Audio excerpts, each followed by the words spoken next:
Are you thinking about playing Heartopia with friends? Since it's free to play and supports cross-platform for PC and mobile, it's actually a great option for playing together no matter what device you're on. So in this video, I'll show you how to add friends and walk you through all the activities you can do together. An important thing to know is that there are different servers in the game and you can only be friends with someone who is in the same server. If you want to switch servers, you would need to create a new character for that server.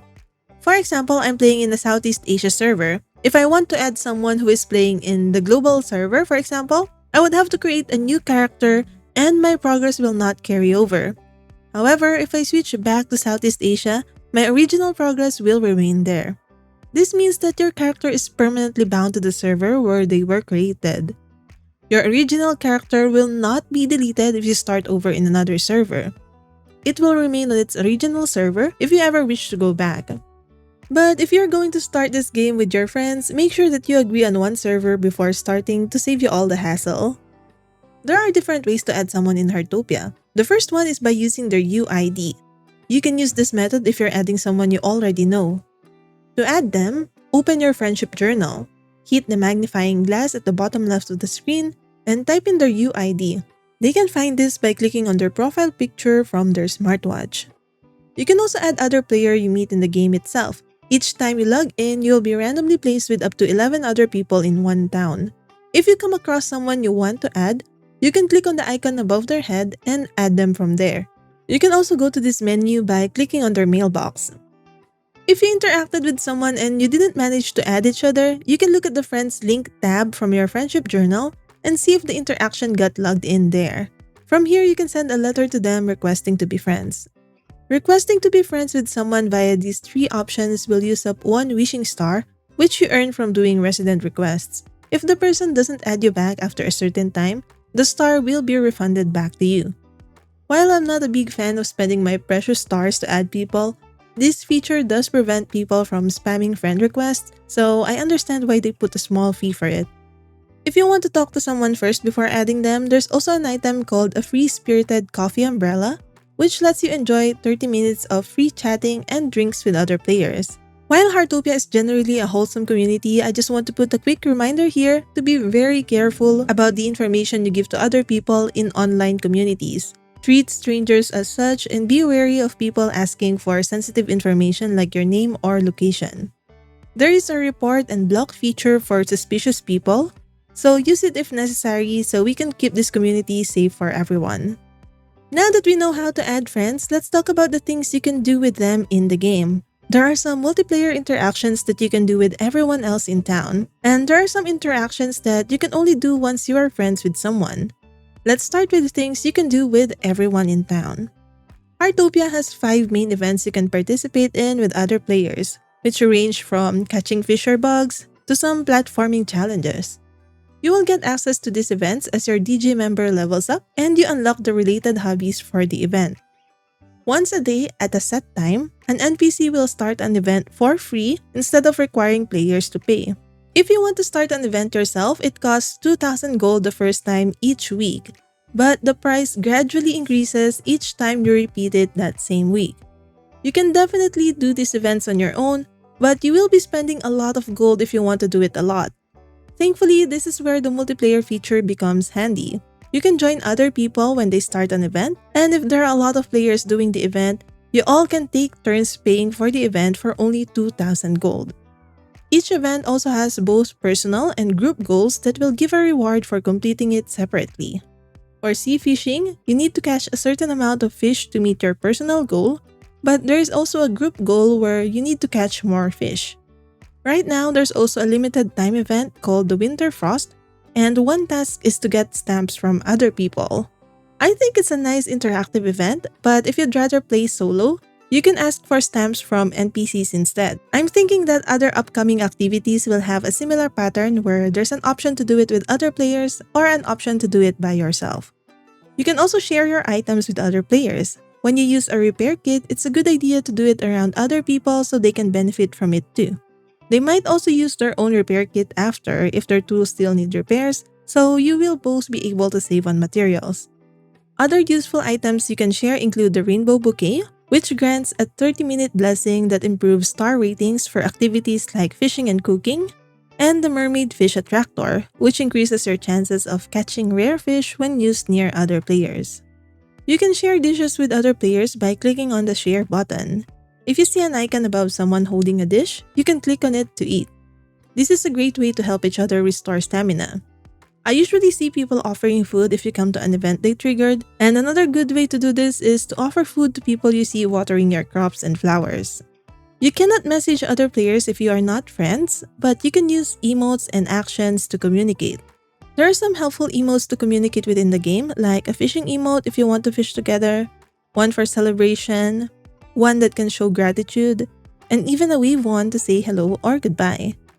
I was able to ask some players to take a picture with me just by using this emote over here, and I often use the wave one to say hello or goodbye. Communication might be limited, but I think it's enough to at least still interact with others. Plus, like I mentioned, you can always use a free-spirited coffee umbrella to talk with other people you are not friends with. Some actions even give buffs. For example, if you do the clap or heart emote in front of another player, they'll get a boost which makes them move slightly faster while restoring energy for 5 minutes. You can interact with various items in other players' homes even if you're not friends with them yet. You can play instruments together and work on puzzles cooperatively where both players can move pieces at the same time. You can also interact with their pets, which increases the owner's proficiency for animal caring. You can also use their workbench and cooking set if you really need one and you are far from town or your own house. However, take note that certain players can disable these home interactions to strangers. So if you cannot enter someone's house or interact with their items, they might have set their permissions as such. Looking at and visiting other players' homes is a good way to get some inspiration for your own builds as well. You might see certain themes and arrangements from their homes and adopt it to your own builds. For example, I didn't know that I can use my vehicles as decorations until I saw it in my neighbors' houses. If you see a house you think looks nice, you can show your appreciation by clicking the heart icon under mailbox. It's a simple way to show appreciation for their work and they will see a notification if they are currently playing. You can host or attend tea parties at other players' homes. If you host one, you can invite people from your friends list or your current neighborhood to visit your home.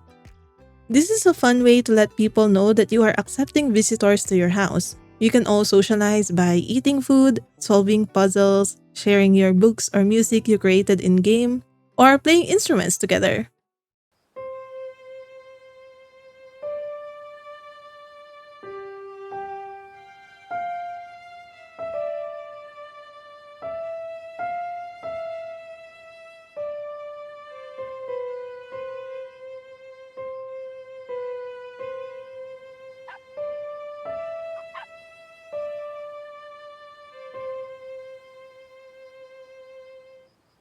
Be careful since you might accidentally lock someone in your house if you change the door permissions while they are inside. If you are the one who gets locked in, you can reset your position from the settings.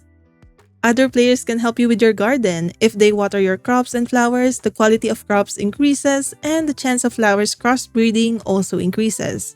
This buff applies for up to 4 other people watering your garden, which is symbolized by each additional streak you see around this sparkle. Some vehicles in the game allow for passengers, so you can ride around the world together with other players. There are vehicles from the premium shop that have this function, but if you get the 7-day sign-in bonus, you will get a free white sedan that allows you to have a passenger.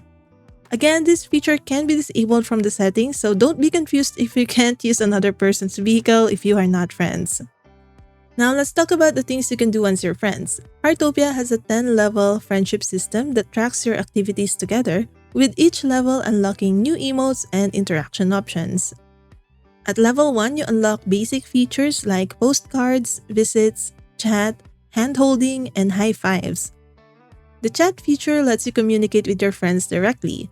If you are playing with someone who speaks a different language, you can turn on dialogue translation by clicking on their chat and choosing that option. This automatically translates messages so communication stays easy. If you're talking around other people who are not your friends, they will just see scribbles, so rest assured that your messages with friends will still be private. You can send cute postcards to your friends, which is a nice way to stay connected and share moments from your adventures. There are different types of postcard designs available in the game that you can buy with gold. You might also get some from popping the bubbles you see around the town. You will also be able to easily see if a friend is online, and you can visit each other's town from the main screen or from the friendship journal. Switching towns while already in the game will not reset your progress, but your house might spawn in a different area of the new town. You can also choose the My Town option from over here to create your own town, where you can set a town password and choose a duration. The town becomes public after the amount of hours you put in the duration, and this is perfect to ensure that you and your friends or family can be on the same town since the town's capacity easily gets filled. For this private town, you need to pay 5 moonlight crystals for each hour for the first 24 hours in a week. Moonlight crystals is a premium currency you can buy with real money, but you can also sometimes get it from redeeming codes that you can get from Heartopia's socials. After the first 24 hours that week, you would need to pay with heart diamonds instead, and you will only get this one by paying with real money. Players with GAMG full membership can enjoy an additional 24 hours of free time each week. As your friendship level increases, you unlock more interactions with your friends. The hand-holding interaction is simply adorable since you can walk around holding hands while exploring the world together. At level 3 friendship, you unlock co-building, which is another awesome feature. This lets you and your friends build and decorate together so you can bounce off ideas with each other. The guest will be able to access the host's inventory and money, so make sure you trust the person you will be co-building with. You will be able to see what the other player is holding and where they are planning to put it so you can coordinate and give advice to each other. Since being friends unlocks the chat feature, you can easily coordinate your activity with your friends so you can go and do your dailies together while holding hands or riding vehicles together. Make sure to keep an eye out for some good spots to take photos. For example, you can actually sit in these floaters at Onsen Mountain or ride the swing at the windmills together. The photos will look more fun as you unlock more interactions with each other. There is so much you can do with friends in Heartopia, whether you're working together on events, helping each other with hobbies, or just hanging out in your homes. The multiplayer features really makes this game special, but remember that everything is optional. You can enjoy Heartopia solo if you prefer. Let me know in the comments what's your favorite multiplayer activity, and check out this next video for more Heartopia guides.